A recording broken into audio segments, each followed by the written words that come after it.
Okay, thank you for the people that wanted to come. Sean, you might look for who walks in case I miss somebody. They get both sheets. It's my phone. Sorry. See, when my phone looks like this, then I notice it. Yeah, I go, wait a minute, what was that? All right, so what you have in front of you are two pieces of paper, and sorry we had to combine them on two. Mike Pollard has agreed to help us with the roof repair, kind of being our consultant for the roof repair proposal and for the masonry proposal. And so he put together a pretty detailed spreadsheet of what we would like to see from Village Heights.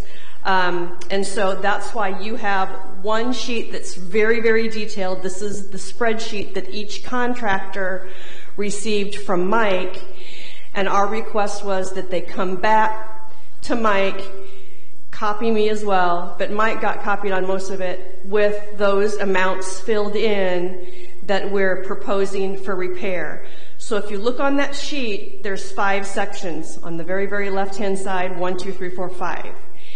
And then there's a detailed breakdown of what we would like to have done in those 5 sections. There's a subtotal for section 1, a subtotal for section 2, 3, 4, and 5. So what Mike tried to do was have a bidder, which we're calling contractor 1 or bid 1, their amount for those repairs. Contractor 2, bid 2 for their repairs. And then he didn't have contractor 3's and 4's information. So you have another sheet that's very generic. It just has 1, 2, 3, 4, 5. And all you need to pay attention to on that sheet is the orange section. That's contractor 3. That's bid 3. At this time, we don't have the bid for contractor 4. We just have 3 of them. It's hard to put into words what, without being biased in any way. Jenny and I met with a couple of them as they were going through, spending time with what work that we wanted repaired. I've met with all of them, and I would have to say that just to give you, I mean, it's going to be our money that we spend and your money that you spend. Contractor 1 and 2 were very detailed. They were very, very conscious of what needed to happen. I know their bids are the highest, but in no way did I feel like they're trying to sell us something just to make money. That's not to say that contractor 3 was not fair either, just very general and very generic. And contractor 4, I'm going to be honest again, and is very hard to get a hold of and doesn't get back to us in a timely fashion. So that's just, you know, I think sometimes our money is worth other things besides just our money. So I just kind of wanted to give you a heads up on that for future reference. If we go with one of these and it's maybe not the contractor that's the cheapest, there may be other reasons why we felt like that was a good option. Let me explain just one more time for those last people who came in. Mike Pollard has agreed to be kind of our general contractor for the roof repair and the brickwork that we need finished and repaired at the building. So the spreadsheet, all the little details on this little white one, that's from Mike. That's what Mike requested for each of the 4 contractors to fill out and give back to him. He didn't have all that information from contractor 3 and contractor 4, so that's why you have a second sheet that says contractor 3's information and bid 4 information, because that's all we had. So at some point, hopefully those numbers can get inserted into Mike's spreadsheet, which we want to go from the working spreadsheet just to make sure everyone's on the same page. And when we have to submit this to the Mission Center or a portion of this to the Mission Center, however we want to do it, it'll all be laid out on one sheet for everybody to see. We asked Mike to be here specifically too, so that maybe he could, if you have questions about any of this and specifics, all I know is what to repeat to me that's been told to me. I can't look at the roof and go, oh yeah, the new slope. I don't know what they're talking about, but Mike does. So another reason to have Mike with us today. Any questions about any of this that we can ask, or just another question that comes up? We might table that question to a little bit later on in this meeting, but Mike's here to answer some questions too, along with Sean and Jenny and I. Yeah, Kurt. Yeah, Sharon, I would think that with contractor 4, that would be a red flag right there. You know, not getting back to you or hardly a hold of me. Yeah. Just my thought. I mean, it has been for us. We just wanted to give the Mission Center as much information as we could, and we thought 4 contractors was a fair. They generally want a minimum of 3 contractors. And just to give a little bit more explanation of what this represents, you know, I'll speak primarily to 1 and 2 items. The list on the left side is basically the scope that we basically gave them as to what we wanted them to do. On the right side is the 2 different columns for the 2 different bidders. Now, as you can see, the bidder number 2 has filled out detailed amounts in certain columns and left certain columns empty. The one on the left, the bidder number 1, has basically just filled in the subtotal at the bottom. And that's okay, because what I've asked them to do is to acknowledge that they have included every item that's on this list. So they're doing that in submitting this bid back. They're saying, yes, we've got all those items included. And for the roof, you know, I'll just read through them. It says, tear off the existing shingle roof. We have 2 layers of shingles on this roof that will be taken clear down to the wood. We are proposing to put back architectural asphalt shingles, which look like the timberline. They're more the modern shake looking, but they're an asphalt shingle. We discussed several alternatives, including standing seam metal and a metal-like shingle, but those have proved to be substantially more costly than the type of roof that we're suggesting. So, yeah, Phil. On the timberline roof, is it a 20, 30, or 50 year? It's a 40-year roof. So all of them are bidding a 40-year roof. Can I interject really quick, Mike? Barney, one of the things we've learned, and again, I'm just repeating what I've heard, is that it doesn't really matter if we put a 40-year roof on or a 50-year roof or whatever. Because of the slope and angle that our roof sits, it's never going to hold the year value that those shingles are going to say that they can, just because of the steepness and the pitch of our roof. So no matter what, it's probably going to be less for us than what we anticipate. Sean. Hey, just real quickly, because there are people who are watching online, believe it or not. So everyone who asks a question, you need to wait and get a microphone. Okay. Okay. So then we're using a different type of roofing over the low-sloped area. The low-sloped area, we have what's called a modified bitumen roll roofing that's on top of the educational wing and on top of the social hall, and currently that's what's on top of the 2 side. We have steep portion here, and then right about the brick wall, it kicks out, and it's very low slope there. So we can't use shingles on that. So we're transitioning from the timberline kind of shingles with a flashing, and then to a membrane type roofing that goes to the edge. Then there's, you know, we've got the flashings in there. We've got ice and water shields. We've got gutters and downspouts. And gutters and downspouts we asked to add because one of the problems that we've got with the brick over here is the design of this roof over, you know, in the corners. It just basically falls right off. The water will run right off and run down the face of the brick. And I'm of the opinion that that's what's caused the problem with our brick there, is that water does not drip out into the yard or is not collected. It runs down the face of the brick. The brick and mortar soaks water in.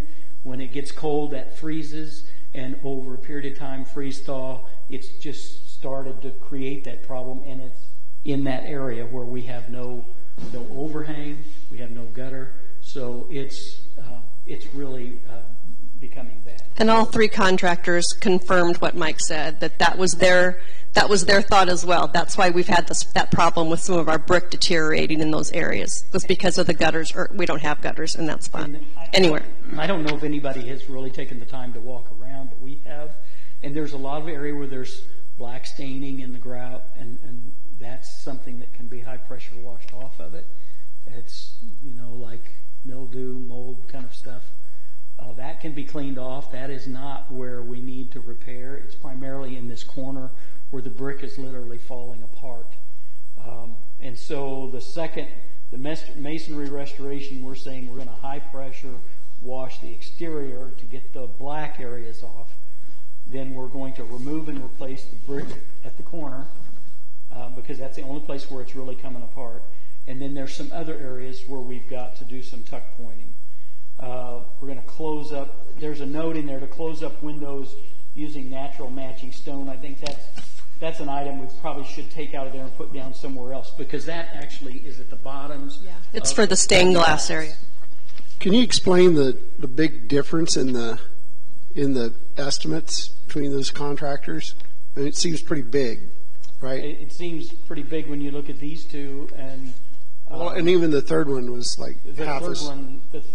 The third one that you've got, again, this is my opinion, is not a serious bid. That to me, I perceive that guy as a guy who wants to get in and do the other stuff. And contractors often offer a low bid to get the work, and then there's a lot of additional costs that come along. So one of my reservations about bidder number 3 is that we asked him multiple times to give us his breakdown, acknowledge that he's got all these things covered, and he has yet to do that. So I'm not even convinced he's got it all covered. He may just be covering the steep portion and just leaving the other things. So at this point, I don't consider bidder 3 even to have seriously addressed what we've asked him to. I can speak a little bit to what, just in talking with both of those contractors. Contractor 1, bid 1, had their actual mason, their brick mason come out. That's all he does is brickwork and masonry work. That's it. So he indicated some things we needed, some drain issues even under the ground. I don't know if that's part of his work. But the bid 2 person knew a retired person who used to be a brick mason, and I'm assuming that's who he got to bid that amount. I don't know that for sure.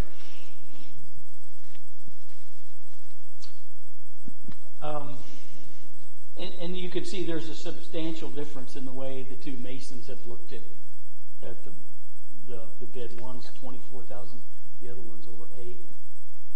You look at bid 3, the masonry bid is $3,000. And that's, I just don't think they're looking at it seriously. My personal opinion is bidder number 1 has included maybe more things in this bid than we really need, or maybe he's considering, more area that needs to be replaced than what we are. So what I would intend to do is walk it again with him and have him go over exactly what he's included. Yeah, Joe. A lot of things I found working with vendors through getting bids for the city is if a contractor will come in and do the bid, but if they really don't want to do the work, they'll bid extremely high or extremely low just to make sure they don't get the bid. I will have to say I didn't get that impression from either contractor 1 or contractor 2. It was just a difference of one's retired, one's not. I don't know. I know that when I walked with the first contractor and their brick mason, they also looked at, there's a corner over here on this side of the brick area that's starting to have the deterioration that we see a lot of in this corner.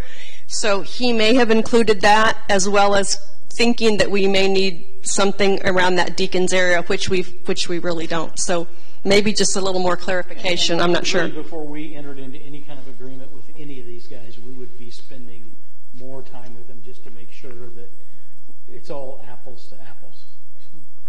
And I would just want to make another comment about items 1 and 2. And I think, from my opinion, is that those things we have to do. All you have to do is walk around and look at the areas.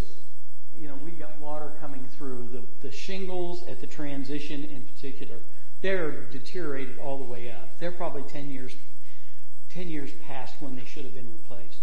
But the shingles at the transition have just eroded to the point that some areas along there, the top of the flashing is even exposed. So, water can get under the flashing. So we've got, all you have to do is look in some of these areas, and we've got damaged ceiling tile that is a result of that roof leak. And the masonry restoration, it's been going on for years. But in the last few years, it's actually started spalling the brick. So that's why we need to do it at this point. We all have opinions. My opinion is pretty blunt. If we don't take this seriously, we should think about. We should think about. Right, 1 and 2, in my opinion, are half twos.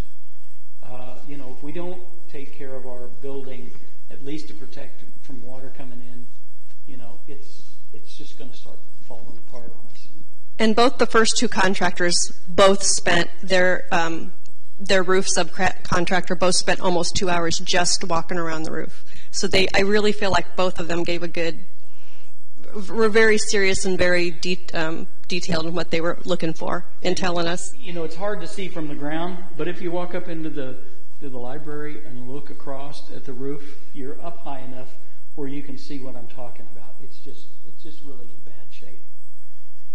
So the rest of the stuff, is stuff that, some of it's in repairing damage, interior damage. Some of it's stuff we would like to do. Does anyone have any questions on the first two sections, the roof and the brickwork? Yeah, I want to talk about the stained glass window over here, where it says using natural matching stone. I know at one time we talked about brick.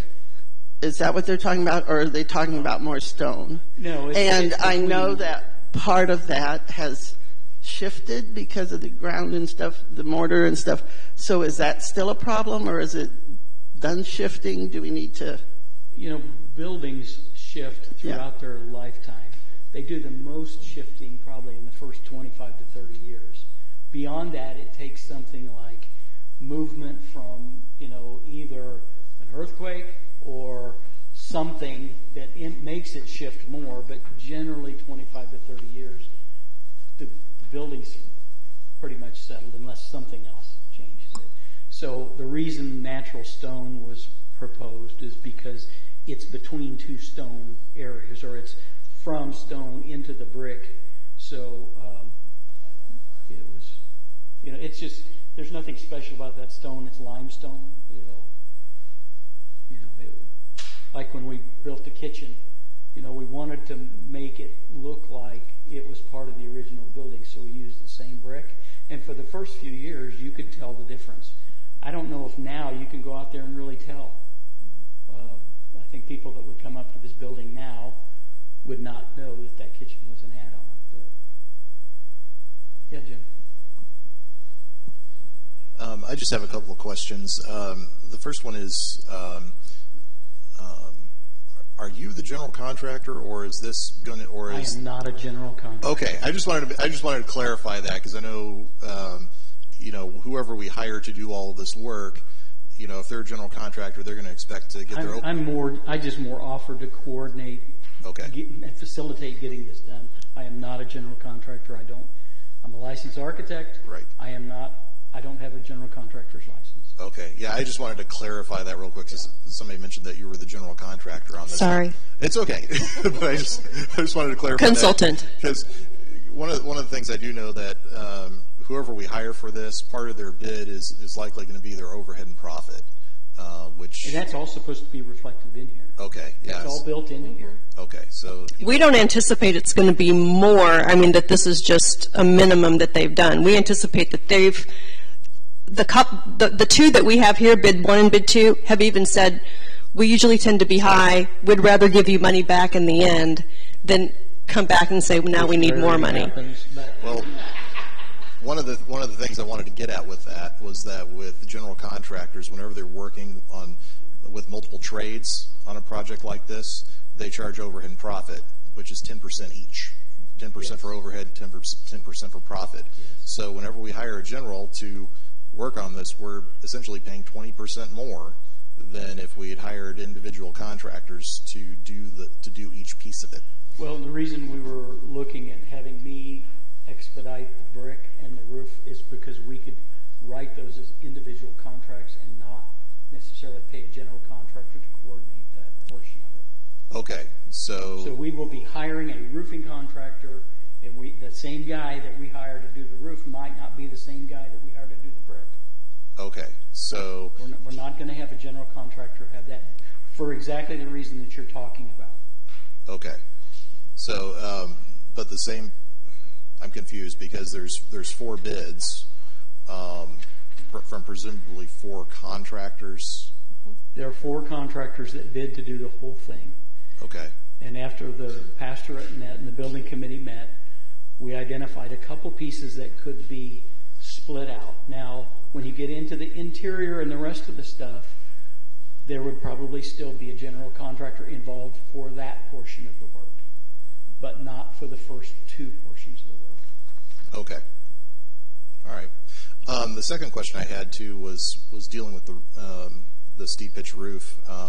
I know when we called in the insurance claim on it, I was part of that in my job up at World Church, and one of the issues that came up, and that I think that was already articulated, was the fact that there's essentially no warranty on the shingles that we could put on this roof because of the pitch, and also because there's no ventilation on it. And that was one of the things that the adjuster noticed. Whoever is, that ventilation issue was discussed at the building committee meeting, and that's someone who's saying that doesn't understand how this roof is constructed. The ventilation is required when you have dead air space between your conditioned space and you have a roof. The way this church is constructed, we have the big beams, we have 3-inch timbers, and then there is the roofing is laid right over that. There is no need for ventilating that because there is no dead air space. Right. But what I'm getting at is that we know that the shingles aren't going to have any warranty on them because of the way the roof is built. So we're looking at spending. My eyes are bad, but we're looking at spending $34,000 to $44,000 now. Are we going to have to do this again in 10 to 15 years when the shingles are worn out again? I don't know that I would agree with you that we're not going to be able to get a warranty on this roof. Okay.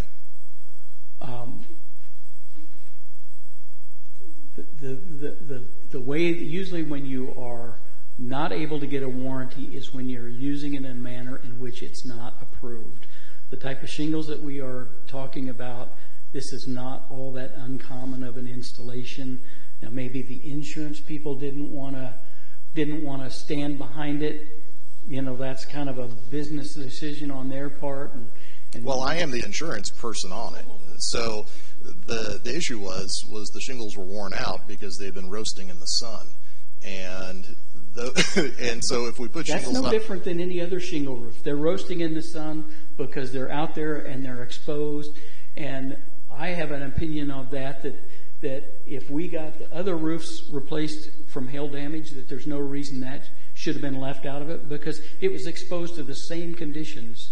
And yes, a steeper roof will not last as long, but it's still installed in a manner that the manufacturer of the roofing should stand behind it.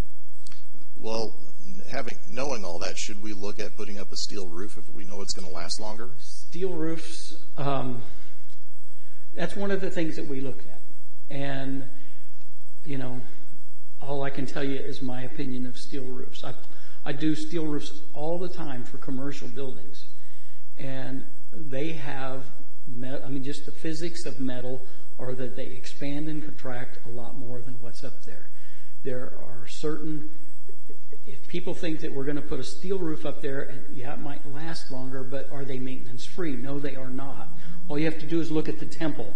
They've had to do some pretty major maintenance on that metal roof up there. They also have with them certain liabilities that I'm not particularly fond of for us, and that is the steep slope. Snow and ice has a tendency to collect there until it's warmed up inside, and then it comes cascading down. I personally don't think we would get any more maintenance-free use out of a metal roof than we will out of this roof. That's my opinion. Everybody's entitled to their opinion. That's just my opinion.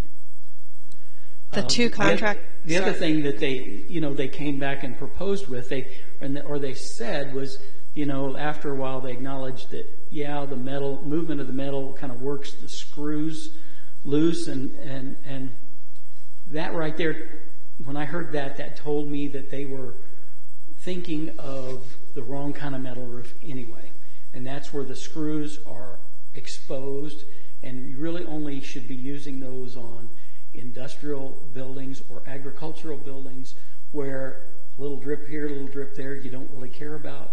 On commercial buildings, a building like this, you'd want a standing seam roof that had all the fasteners concealed, and that's not what they were talking about. So I don't think it's advisable to go to a metal roof, because I don't think they're as maintenance free as some people like to say they are, and they're certainly much more expensive. Okay. Again, my opinion. Both the contractors, again, contractors 1 and 2, because I talked to them the most and gave them most information, mentioned the same thing that Mike did about the screws.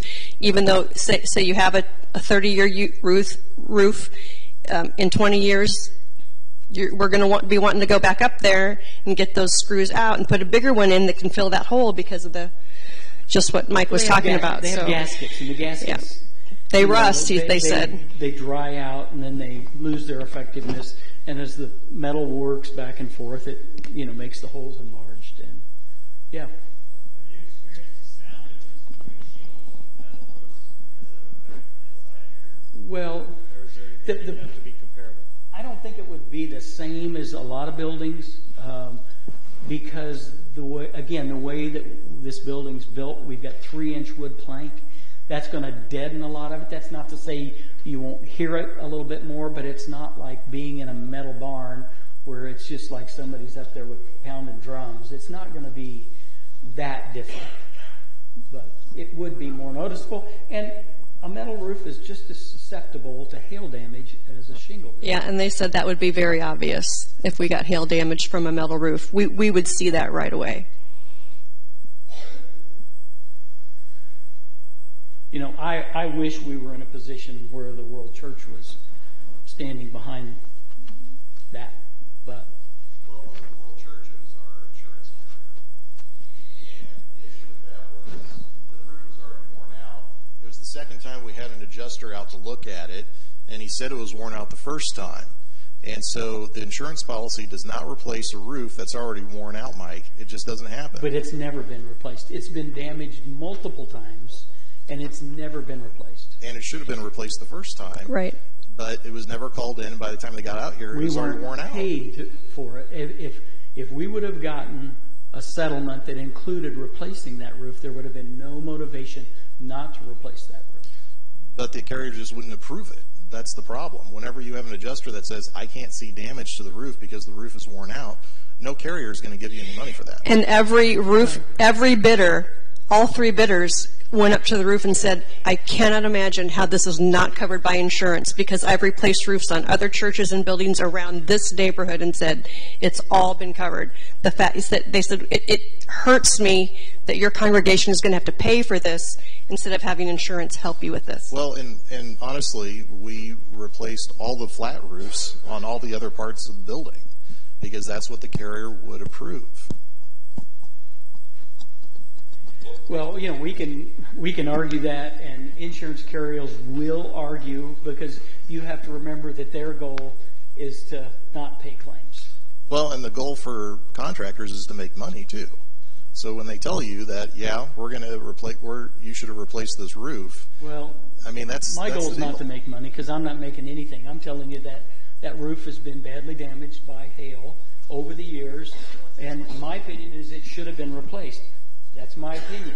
Do I carry any weight with the insurance people? Absolutely not. You know, if it took a letter from me as a licensed architect to express an opinion about that, I'd give that to you in a heartbeat. But I don't think it's right that this congregation have to pay for that. I have a totally different opinion about the brickwork and some of the other things that are going on. Some of this stuff should be covered by insurance because it's a roof leak that's due to damage. So it's really kind of an exasperating position that we're in. Right. Can I just say that the insurance coverage is a moot point?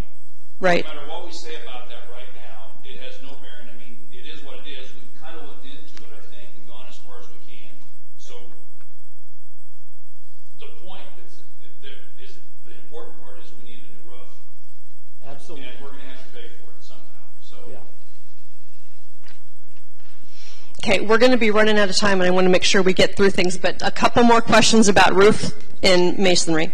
I just had one quick question, Mike. When you're doing a commercial building and you have prescribed the standing metal roof, whatever the seams were you were saying, is that a different product than what would be used here, or why do you go with that product versus asphalt shingles? Well, that's a complicated answer. In my business, I do mostly, big industrial buildings. Yeah. If you go down along 210 and you look at the FedEx buildings, the warehouse buildings, and some of those trucking facilities, those are really the kind of buildings that... Yeah, I know that, but is that... do those have a shorter life, too, because of the expansion, contraction, and the other things that take place? Not really. Not really? Okay. Not really, because the ones that we do, we put... I'll say this. The ones that we've used, the screw-down kind of roof where the exposed fasteners are, I've had clients that have wanted to do that to save money. Mm-hmm. In 5 to 7 years on every one of them, they're back spraying a coating on those roofs to seal up all that. Or they're going and replacing the screws, putting in new gasketed screws. So they say it's a 30, 40 year. Sharon's comment was maybe 20 years. It ain't going to be 20 years. It's going to be 5 to 7 years.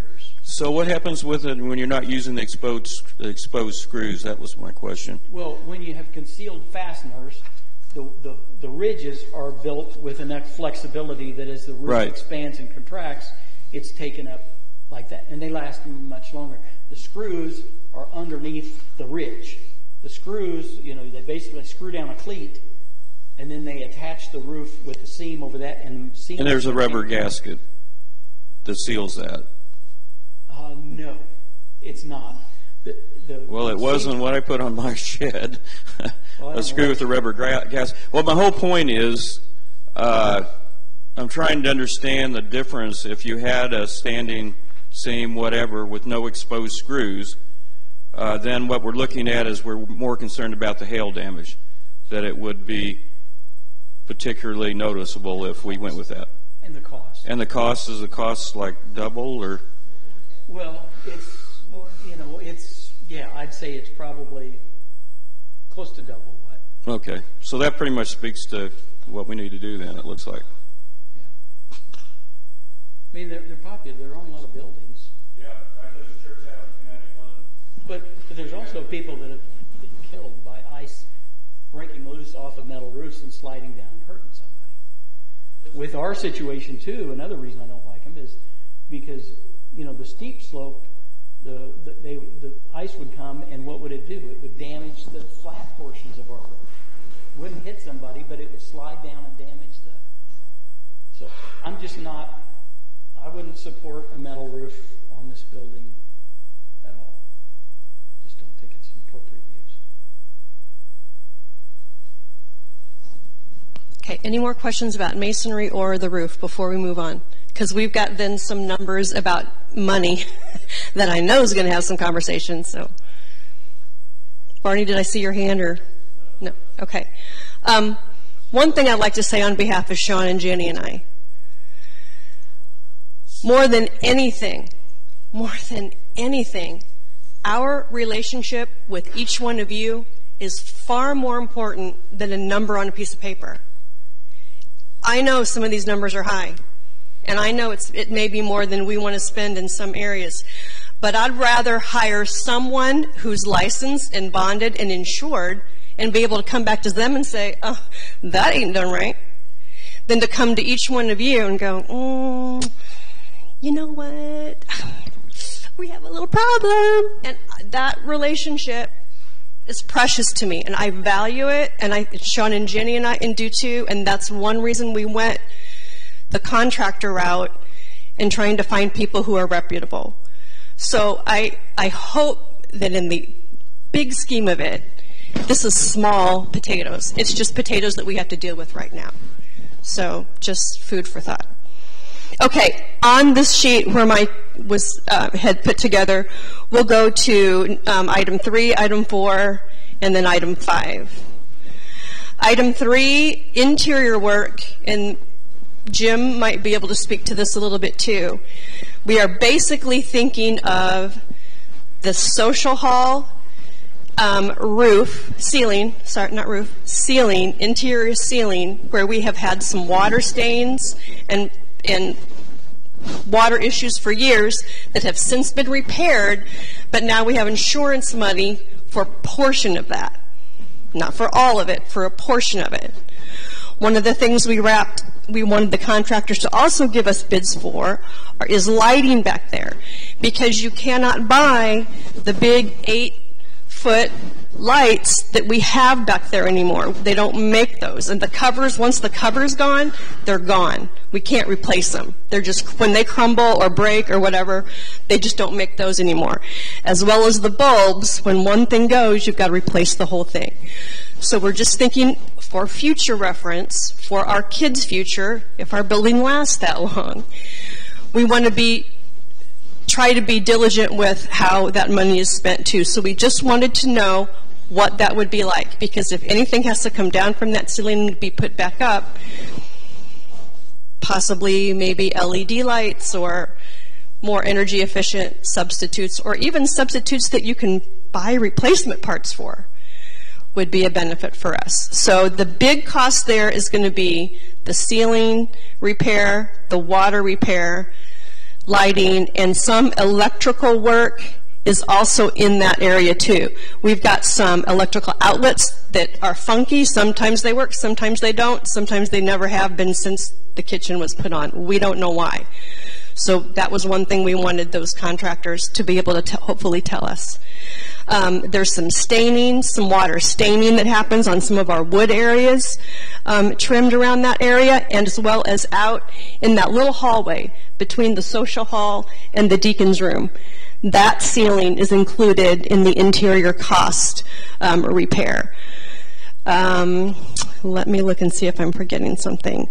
Those acoustical ceiling tiles, we've got some of these tiles in here that just have water damage, and it's a simple put up a new tile, take it down. We just thought, as long as they're in here working, do it. So I'm just telling you what they have bid out. So that's just pretty much number 3. Any questions on the interior work for number 3? I don't know, Jim, do you know the amount the insurance has indicated that we would, is it 30%? Is it 50%? I don't know.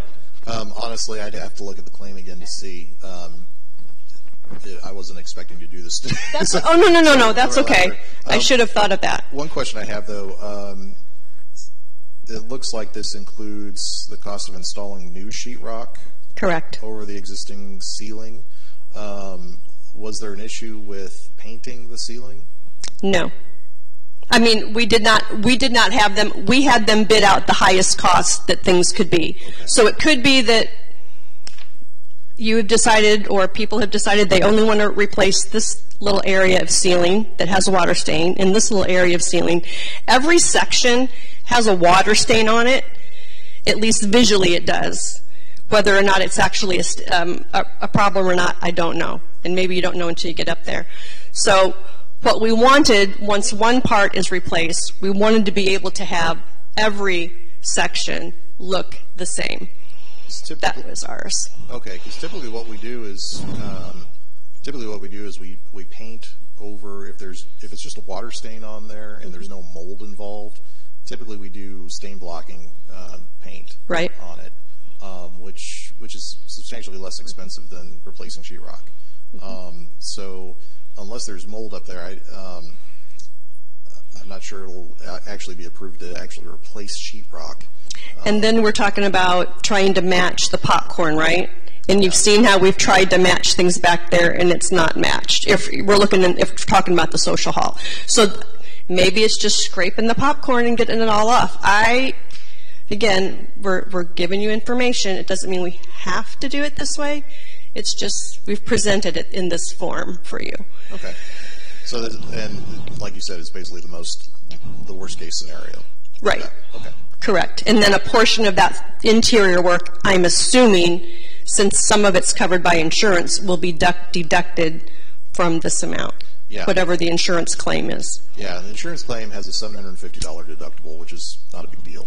But for water damage and stuff, I'm going to try to get it under the claim that we already had for the social hall roof, because we replaced the social hall roof and the educational wing roof with the hail claim that we had. So I'm going to try to sneak it under there if we can, but I just don't know if it'll go under there or not. Questions about the social hall area generally?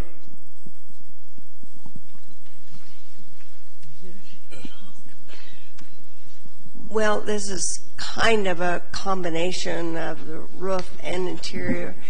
I know that in the past, there's been a little problem figuring out where the water is actually coming from that's done all that damage back there. So can we assume that if we do all this roof work and put on the new roofing, that even though we don't know where the leak's coming from, is that going to fix it, or are we going to fix the social hall and find out that there's still some place that water's coming in? I don't know if you noticed, but earlier this year that whole wall was disassembled. The back wall, the exterior portion, was taken off, and that roof has been replaced more than once and reflashed, and the water always seemed to be getting into the wall and going behind the flashing and dripping down there. They replaced all that, and they put felt on under it and then put new siding over it with the hope that would, and then replaced it all the way up. Before, we had replaced it up to the first joint, and it was coming from higher. So I didn't see it, but what I'm told is when they took that off, they saw signs of water that had run down inside that wall from fairly high up. So I guess no guarantees, but it looks like what they have done has a good chance of stopping that. I don't know that anybody has seen that leak since this has been replaced. So the roof the roof over this has nothing to do with that. It's more the roof over the social hall that's been replaced and water that was getting into the back wall of the social hall, and that has been replaced. Does it guarantee that it will never leak again? No. Any other questions about that number 3 section? Okay, yep. Just saying that on these bids between bidders 1 and 2, if they're leaving one of those line items blank, they're just subtotaling the whole thing at the bottom. They're just subtotaling, yeah. Because some, will put one subtotal down and then bring it down, but yeah, okay. Yeah, that's okay. And what had happened was we got these bids before we pulled Mike in, and Mike said, hey, I'll be the contact person for the roof and the masonry. And when he suggested that, then he put this spreadsheet together with 3 contractors that had already given us bids in their own form. So then they were just trying to adjust their form to what Mike was wanting, so that when we brought this to the Mission Center, it would all be in the same page and kind of an apples to apples comparison scenario. Now the electrical work, number 4, is including some exterior and some interior. The exterior lights, I don't know, Sean was saying when you drive by here at night now, sometimes it is dark. It is really dark. Not only are the lights, from what I understand, the lights to replace them, the bulbs to replace them expensive, they're outdated. So I think if I'm remembering correctly, we are adding one more exterior light to the amount we already have, but they're all going to be the same, and they're all going to be working, and they're all going to be LED. So that's part of that electrical, as well as, I don't know, Mike, can you explain what a toffer light is in Sanctuary? These little guys? Okay, yeah, so some of these aren't functioning. Yeah. And I just didn't know what that was specifically. And then again, some outlets, even in here, were in question. And we just wanted to make sure they were tested and up to date. Has anybody talked to Independence Power and Light about incentives they might have to convert to? Do you know of that, Jim? Do you know if anybody's talked to Independence Power and Light for some incentives? Sometimes they offer incentives, rebates for converting things to LED, because LEDs run on so much lower. Right. I don't know. Anybody want to take that job on? Okay, Joe?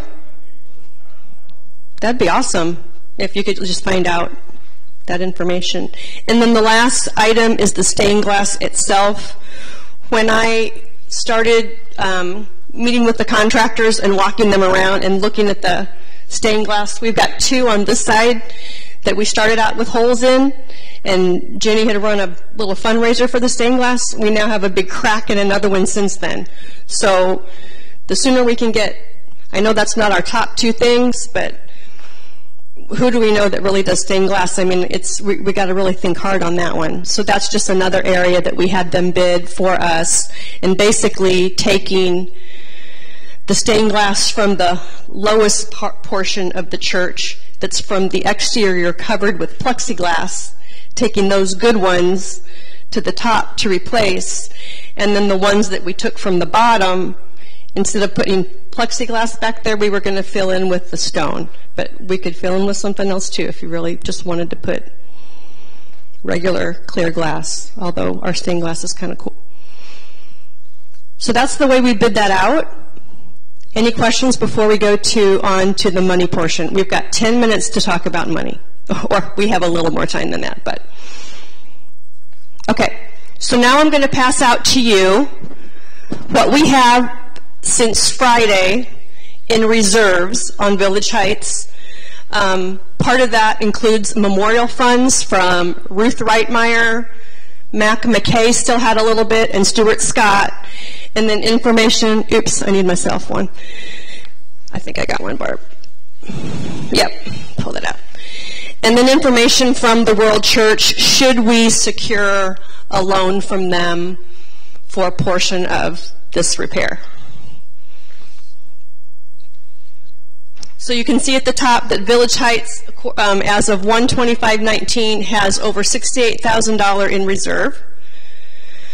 $12,000, a little more than $12,600 in the memorial funds from those 3 individuals.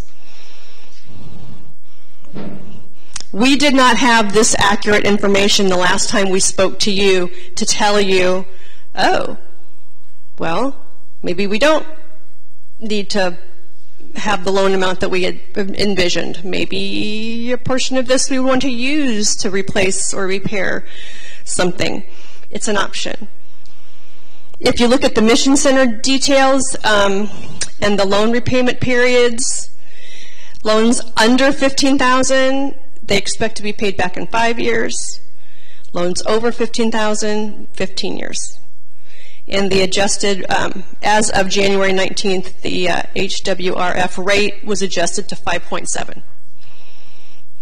And then at the very bottom of that page, what a 15-year note would be. If we took out a 15-year note at that 5.7% rate, what our monthly payment would be from $125,000 all the way down to $60,000, and our rates, our payment per month could potentially be. So if you look at that 99,000, I think the highest bid total we had was from contractor 1, 99,916. Contractor 2 was 84,949.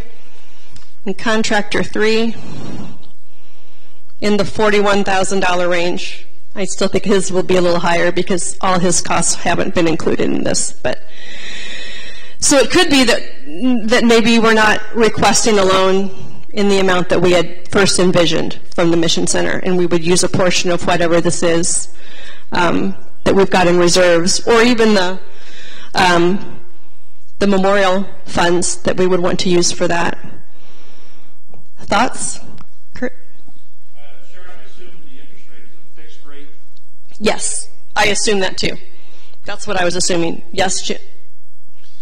Quick question. On Village Heights reserves, is this all of our AIP money? What's AID money? AIP. Somebody asked. Affiliate investment pool. Affiliated investment pool. That's A and B combined? Oh. Right. We had split that out, I think, at one time, A and B, hadn't we? And this was combined. Any discussion on how you would feel comfortable having this behind you? I have ideas. It's reserved for replacement. Always has been. That's what it's been called. Mm-hmm. Right? Yep. It seems to me that a smart thing to do, this is pretty serious stuff we're talking about, and yeah, it needs to be replaced. That's what a reserve for replacement fund is. And while I hate to see all that depleted, I think now is the time to spend it. And look at the $12,682 as a seed for replacing that reserve for replacement. Okay. And then the remainder, $32,000 that we're going to need to make up, we just start looking for the congregation to make some commitments to fund that. Do some kind of pledges or something? Yes. This is Jenny. I wanted to speak to that just a minute. I've already reached out to several different folks about those particular fundraisers you were talking about. And I've already got 2 people on board that are willing to wholeheartedly be part of fundraisers. I mean, we built the kitchen for, how can I say this? We added, what was it, $200,000 to build the kitchen, and we wanted to use it for community outreach for things just like this. And so we already have people on board that are willing to support dinner theaters and other fundraising opportunities for us to work towards this. And if we if we did like 50-50 and we only ended up having to take out a $50,000 loan, we got $200,000 to build that big kitchen 10 years ago? 2001. Oh, wow. So 15 years ago, we got that and paid it back early, is my understanding. So I'm very optimistic about the fundraising because I've already got people approaching me about it, and I offered to kind of head that up, Danny. And I had one other point about that, and that was that we have this $68,000. I think it would allow us to right away get busy on the roof and the brick stuff that we got to get done because we have those funds there. And the other things, we have whatever we need to do to raise funds to take care of those. Anyway, that's my opinion on we also have an HVAC unit up here that's kaput. So that would be another one that I would say maybe could roll into that at some point. Do we know how much money we are putting out, like international fund, other things, total? Anybody have a feeling for how much we're actually spending on other things? I'm talking about, yeah, just out of everything that we've got committed for the year. Committed for the year. Any idea? I'm just roughly. Our budget's like 86,000. We have. But what about Outreach International? I mean, what other funds, sources do we have money going out every month? One more. We do have. Danny was talking about the reserve for investment. We have pulled from that over the years to have things replaced, updated. We also can add to what you're looking at. We've got roughly another $12,000 that could be added besides the. Since Friday? Is that what you mean? Yeah. Okay. So there's been another contribution since this. No. This is money that we've always had. Okay. Another thing, we have 60-some thousand in our checking account. But the Mission Center also is suggesting that we keep a 3 to 6 month balance for emergencies, basically. And you mentioned the units this morning. The unit back here. Yeah, the heater's been having. Did not work.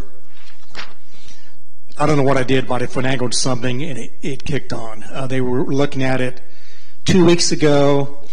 They can no longer get parts for it. When it's gone, it's got to be replaced. He was telling me about what a new unit. But anyway, we're probably looking at 2 units up here at some point in the very near future. So in the future, when we have an air conditioning unit that goes out or heating, we don't have a choice, but we have to replace it. It's not going to be something that we can just keep repairing, right? Is that what you're saying? Yeah, both units here cannot be repaired. They will have to be replaced. There is no parts available for them, so they will have to be replaced. Probably 6,000 apiece. Yeah, between 5,000 and 6,000 apiece. Behind you, Barney. I thought Hassan's hand. I don't expect it. I don't know when you're going to have the congregational meeting to talk about this, but it's been my experience at my time when I was dealing with congregations about this that when we only did it halfway, we were very sorry. Because if we didn't go ahead and complete the whole thing, then all of a sudden, 3 or 4 years into it, we're sitting there saying to ourselves, why in the world didn't we finish this? Because maybe something else goes wrong with the part that we thought would last longer, or we said, well, let's go ahead and do it now, and cost have excelled even further. And in our congregation, I don't know anybody that's more qualified to help us with this than with Mike. And I trust him emphatically to help us through this because it is his congregation as well. Plus, he's handsome. That's right. Good eye. Good eye. Well, and I'll say this in response to what Barney said. So we asked the building committee to make a list, to prioritize list, and there's other stuff that's not on this list that is going to have to get addressed. If we take a loan out for 15 years, for sure we're going to have to probably address just the parking lot or, there's stuff. But we tried to, and the building committee did a great job of prioritizing and picking out these things that they said we had to address now. Is there any more discussion that you all just have in your brain somewhere that you want to ask or relay about any of this that's been proposed? I mean, we have, there's a stewardship accountability part for this building that's housed us and loved us for so long too, and I quite understand, Jim's concern that we're good stewards over our money as well, and I hope that we are. No matter what we do, I hope we are. I pray that that's going to happen. But I feel like we gotta show it some love too at some point. So I know that the crystal ball is probably cloudy, but the more that you think about this air conditioning and all that, what kind of a timeline do you think we're under? Are we under 2 years, 5 years, 6 months? Are we better off just to scrap it and start over now while we're doing everything else? Less than a year, you know. It's like The air conditioner went out last summer and it hasn't worked since. So are we better off just rolling it into this project and getting it all done and not worrying about it anymore? This one isn't. This one's rolled into the project. So one HVAC unit is rolled into the cost of repair, into this whole repair cost. Just this one that's out. I also wanted to say that we have a responsibility to the people who have already donated to us. And so we said, give me the money and we'll get this stone glass fixed, or donate some of you what you can spare so we can do this. And now we haven't done it. So I'm sitting here thinking, wait a minute, I gave $500, whatever it was, and you still haven't done anything. I feel for those people that are sitting out there anonymously doing this for us, and we haven't done anything. So I think we have a responsibility to our own people that have donated as well. I just had to sneak that in. We've had specific people in the last 2 years that have given us money because they know this roof is on its way out, or the brickwork, or the stained glass, like you said. So.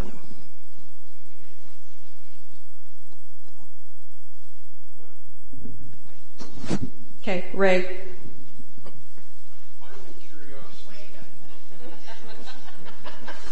My own curiosity, I was wondering about the walkway, that heated walkway that we put in. Does that work or not work? Or did you hold your finger on your nose and jump through? I don't know.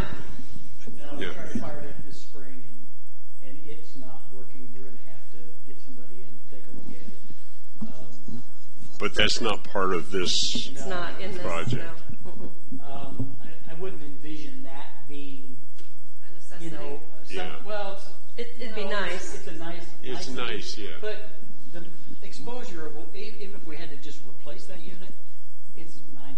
It's not. There's nothing wrong with the system. The heater is not staying on, so it's got something wrong with it, and I can't diagnose it. I can't. But the system is fine, other than the fact that the heater won't stay on. It's down here. So it may be something that needs to be backflush, may have a limit switch or something that's not functioning. You know, it could be repaired for a couple $100, or if we had to change it out and put a new one in, you know, maybe it's $900 to $1,000.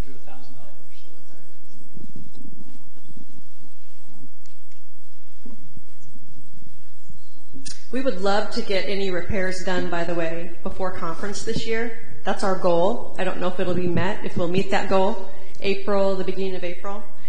When we met with contractors, the 3 that bids you had thought that they could all get that done before that timeline, but that was before Christmas when I talked to them, so I don't know. No, true. Walk in the door and it's just going to cost you. So Sharon, why don't you just go real quick, what's the next steps then for the congregation? Okay, so what the next steps will be once we get the 4th bid, honest and truly, the pastorate's probably going to have to meet again. Well, they are going to meet again February 10th. From there, I think we set up another meeting with the congregation.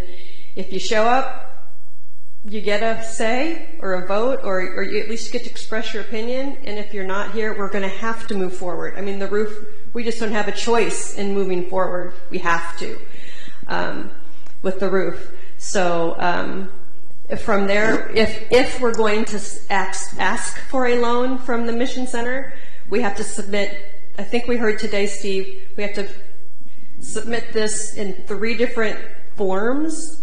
Especially if we're not going to use any of our money, everything's going to be loaned out. In 3 different sections, we submit it to Barb Burkowski. Then we hear approval, disapproval, and then I'm guessing we come back and contact get started with our contractors. Is that correct? That is correct. Are you saying we wouldn't have a congregational business meeting to vote on? We would have a business meeting. How do I want to say this? We have to do the roof, I feel like, from what I'm understanding, regardless if we... Maybe close up, go worship somewhere else, or just watch the building fall down. That's what our alternatives are. So, another meeting with the pastorate, nail down some more details, pick a contractor or two that we're going to have for the roof repair, the mason repair, and then a third body of work that needs to be done to the inside social hall. Then have the congregation meet again, explain all that information. Maybe that's our business meeting to vote too at that time, I'm guessing, and then go to the mission center. Kurt? Sharon, are these contractors or whoever we pick, are we obligated to pay any money up front, or are they paid after the work's completed? Excellent, because I've had a bad experience with home improvement people on that. Excellent. How long does a roof Thank you. to do?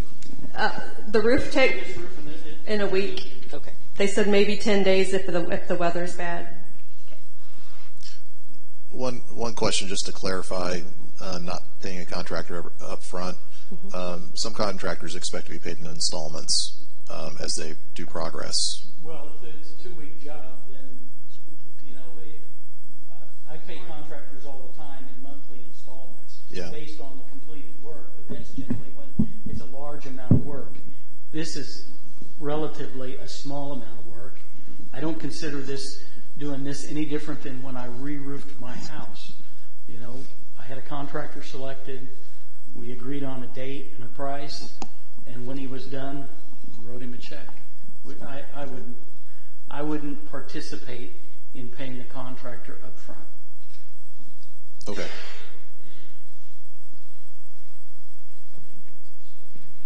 Anything else that we can share or you would like to share?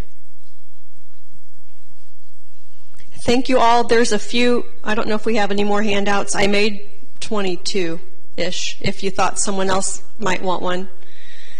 But, keep this in your thoughts and prayers, and we'll do the same.